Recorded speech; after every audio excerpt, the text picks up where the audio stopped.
your first trip here. Yes, it is, and might be the last one. Why is that? Are you enjoying it?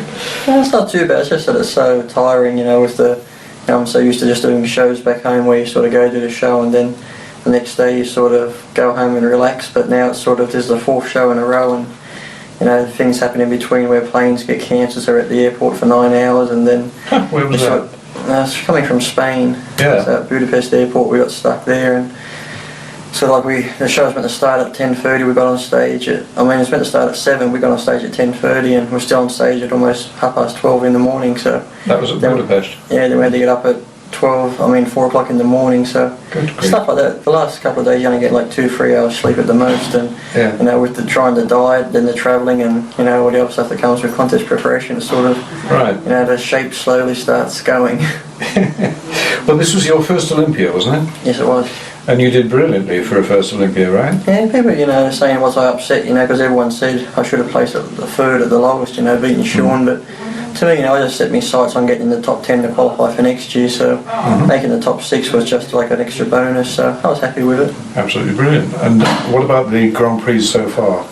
I've placed third in the first 3 that was done, so I'm happy with that. If I don't place in the top 3 again, well, I don't really care, so it's just like I've had enough. I want to go home and start eating and just, I'm going to bulk up to 300 pounds this year, going into next year, because I'm not going to do the Ironman, the I'm going to sit them out and just concentrate on the Olympia, and then maybe just 2 or 3 of the Grand Prix shows next year, and then I'll do the Ironman that the following year after. I just want to get like 9 months of heavy training and put some more size on. Right. But at 5'3", right? 5'4". 5'4", big. It always fluctuates from 5'1" to 5'6". So. But what's your current weight? I'm about 222 now. Yes. And then I did eat a lot today and yesterday, so I could be going heavier. So. But another 80 pounds on top of that, will that destroy your symmetry? No, people have always said that. Like last time I bulked up, I was 275, and my body fat was only 9%. So I carry a lot more fluid than I do fat. So everyone said if I get heavy, my waist is going to blow out and this and that. But as soon as I diet down, it comes back down again. It's the big problem at the moment of waist lines, isn't it, amongst the top guys? Yeah, I think it's got to do with other things. But if you're given a structure, you're given you're built with the hip structure or bone structure. It's hard to change. So. Right. So you see a lot of people with the bloated stomachs, and it looks sort of strange, but mine's never changed. It was amazing on the highlights we've just seen from the current Olympia show. It's just happened. Your upper body looked bigger than Chris Cormier's. Yeah, probably. If we would go by measurements and height, a lot of my arms and measurements are bigger than theirs. So you put it on someone 5'4". You're going to have the illusion of looking bigger, even though you are bigger. So like pound for pound, people always say, oh yeah, how you go against these big guys? Well, me at 5'4", competing at 220, well, that's just as good as someone who's like 5'8" and 240, so, you go pound for pound, I'm just as big, so. I think sometimes the judging gets, enthralled by someone like Nessa and those guys who are really big, and as soon as they walk out on stage, they're just blown away with the size, and they start forgetting about other aspects of it. Well, I've heard that you're pretty close to perhaps beating Nessa.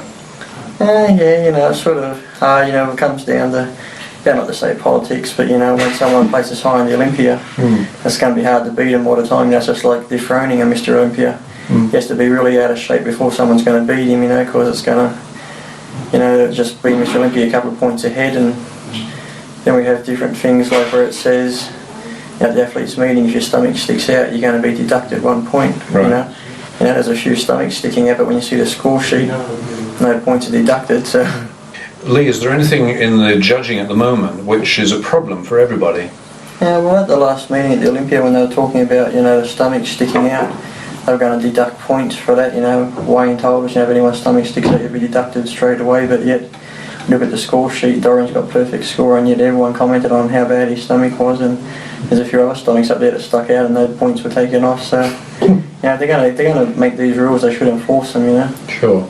Anyway, you look set to say goodbye to the old adage that a little guy can never beat a good big guy. Yeah, I've beat like some of the big guys, like the biggest, Pierre Fox is one of the biggest, Ronnie Coleman's big, Bordeaux the big, I've beaten more, so, you only got the other people like Nessa and them here, a lot of people say I should have beaten, but, it takes time, it's my first, year at the real big shows, so, I'm happy with what I've done so far, and I'm still young, still the youngest out there competing, so.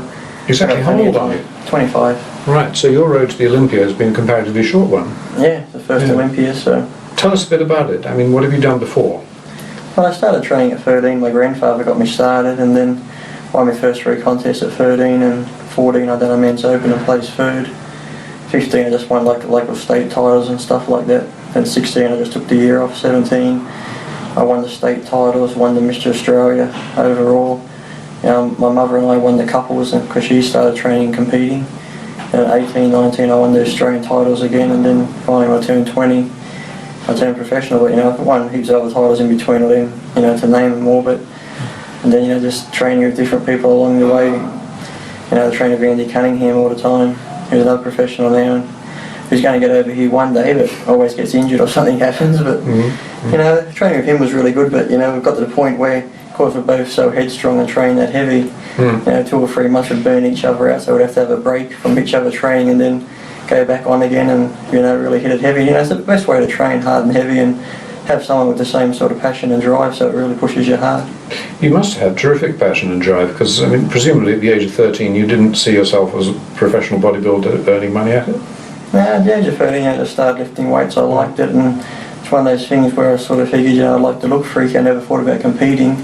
When I finally did come to the States and everybody said you should be professional, I still didn't believe it. So even now I don't consider myself professional. I just consider myself like anybody else training in the gym, and it's like I just train like anyone else trains. People get these stereotypes of bodybuilders, walk around with their arms stuck out, big heads, druggos and all this, but there's always the people who are really nobodies, the ones who portray it. You see them in gyms and they push people off equipment and they stand around intimidating people, whereas if someone at the gym's there to lose weight, some woman, she's got just as much right to use the equipment as if I'm getting ready for a contest. Her losing 10 pounds just as important to her as me getting ready for the Olympia. So people just have to be more respectful to one another in the gyms. And your training, have you recorded it yet on video? I just finished recording it like 2 months ago, and it should be out for sale end of October. That'll be good. Yeah. Yeah, it's just like me training. It's not like an instructional video. It's just like filming around me training for the Ironman and the Arnold Classic. Right. And a little bit before the Olympia, but next year I'm going to do another one again. So it's just like the first one to see how it goes. And next year it'll be more in depth sort of thing. Yeah. Because in Australia generally, how is bodybuilding regarded these days? It's hard to say. I've been back there for 2 years, and I know how the people running, like Paul and Carol Graham. I've never really got on well with them. They wanted me to come and guest pose this year, and they thought my fee was too much. I don't care how much it was. It's like over here I charge $3,000 to $4,000. I told them $2,000. They wanted to offer me $1,000, which is an insult to me, considering they're paying like the Americans $3,000 to $4,000, and they're, Carol Graham's telling me, well, you've been Australian, no one's going to be interested in seeing you, so to hell with them. And when I came back once before, and Andy and I organised one in Melbourne and all the way up to Townsville, Cairns, Brisbane, Gold Coast and that. So normally when I come back, Andy and I just get together and organise like maybe a training camp next February or March in '98, like training seminars and that. I just do it myself. So, would you say that anybody who wants to really get to the top these days has got to go to California? Not really. You can be anywhere, California's not really a place you have to train, But that's where you're resident now, isn't it? Yeah, only because like it being under contract with WIDA, they like you to be local, so when you do appearances, you're accessible. But if I had a preference, I prefer to live in Australia. As long as you've got a gym, you've got the best exercises and heavy weight. California's good, but it's more like a show place, People who train there aren't that serious. For that training video of yours, which you say is not really a training video, but anyway, will people be able to get copies in Australia from? In Australia, you'll be able to get them through GMV, through Wayne Galash. All right. He'll be like the main distributor down there in Australia. And in America, I'll probably just have it like advertised in magazines and order through my PO box and all that sort of thing. But it'll be out for like GMV video productions in Australia. Great. In the Ironman Invitational earlier this year, you came as high as second, right? Yeah. And how did that feel?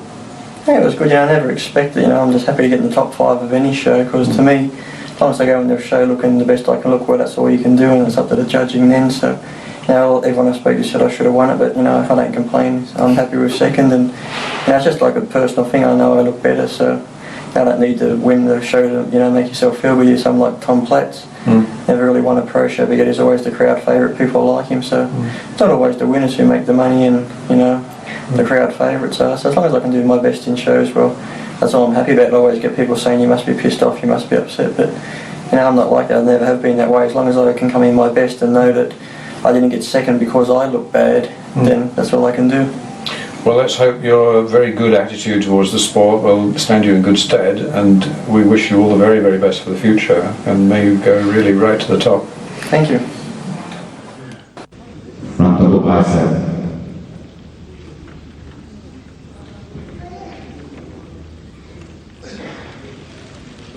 Leg spread.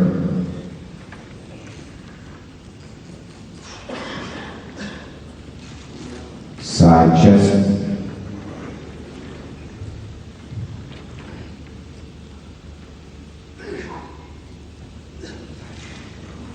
Rear double bicep.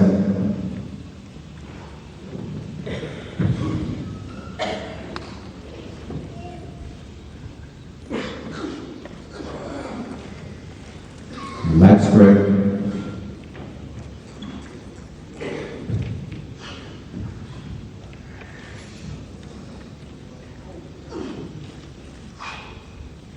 Side tricep.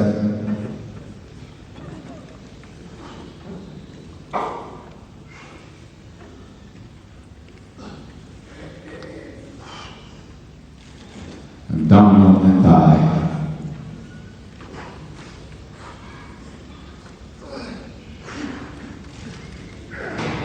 Thank you. Back in line, please.